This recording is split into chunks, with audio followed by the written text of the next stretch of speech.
Dalam budaya, agama dan sosial kemasyarakatan, tidak boleh lari dari wujud perbedaan perspektif terhadap kedudukan wanita. Ada kalanya permasalahan itu dianggap diskriminasi oleh masyarakat luar, sedangkan dalam budaya dan kepercayaan tertentu, itu tidak dianggap sebagai satu bentuk penindasan, apalagi jika itu dianggap sebagai suatu tuntutan agama. Hal ini terjadi di beberapa kawasan di mana mereka melarang wanita untuk memasukinya karena alasan keagamaan, seperti Gunung Athos di Yunani. Mereka melarang wanita mendekati gunung ini. Hal ini karena itu merupakan tradisi Kristen Ortodoks di Yunani sejak 1000 tahun yang lalu, di mana kawasan biara yang dihuni para lelaki merupakan kawasan larangan bagi wanita. Wanita tidak saja dilarang memasuki kawasan tersebut, bahkan untuk mendekati tempat itu saja tidak dibolehkan dalam jarak radius sejauh 500 meter. Alasannya untuk menjaga agar para padri tetap membujang. Pada tahun 1953, seorang wanita Yunani bernama Maria Poimedideu telah berhasil menyusup masuk ke Gunung Athos dengan menyamar menjadi lelaki. Akibat dari kejadian itu, Yunani menetapkan undang-undang yang melarang wanita memasuki Athos, dengan ancaman hukuman maksimum 12 bulan penjara bagi mereka yang melanggarnya. Hal sama juga berlaku di Kerala. Pada September tahun 2018, secara resmi Mahkamah Agung India telah memutuskan bahwa wanita yang berusia antara 10 hingga 50 tahun tidak diperbolehkan memasuki kuil Sabarimala di Kerala.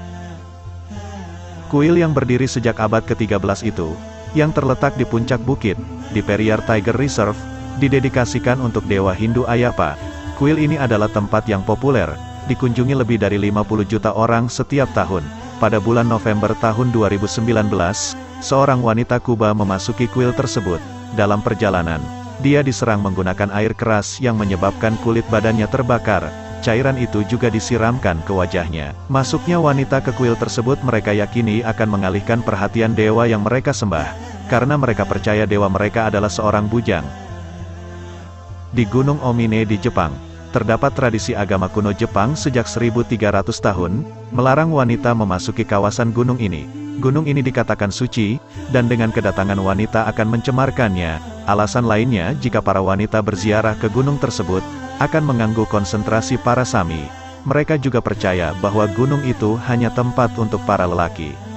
Meskipun pada tahun 1872, Jepang telah melarang tradisi kuno tersebut, namun penduduk Omine tetap menjalankannya atas dasar keagamaan mereka.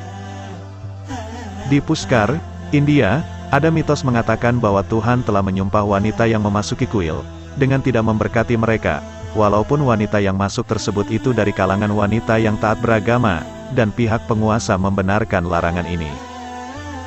Dalam Islam lelaki dan wanita sama dari segi kerohanian mereka, dan keduanya mempunyai hak yang sama untuk menyembah Allah di mana saja di bumi ini, dengan beberapa pengecualian seperti sabda baginda Nabi Sallallahu Alaihi Wasallam, dalam hadisnya, seluruh bumi telah dijadikan tempat salat, kecuali di kuburan dan toilet. Hadis riwayat At-Tirmizi. Wanita di sisi Islam boleh melakukan ibadah salat di masjid manapun. Sebagaimana dari Ibnu Umar, baginda Nabi Sallallahu Alaihi Wasallam bersabda, "Janganlah kamu melarang hamba-hamba Allah dari kalangan wanita untuk pergi ke masjid, tetapi mereka boleh keluar dalam keadaan tidak memakai wangi-wangian." Hadis riwayat Abu Daud.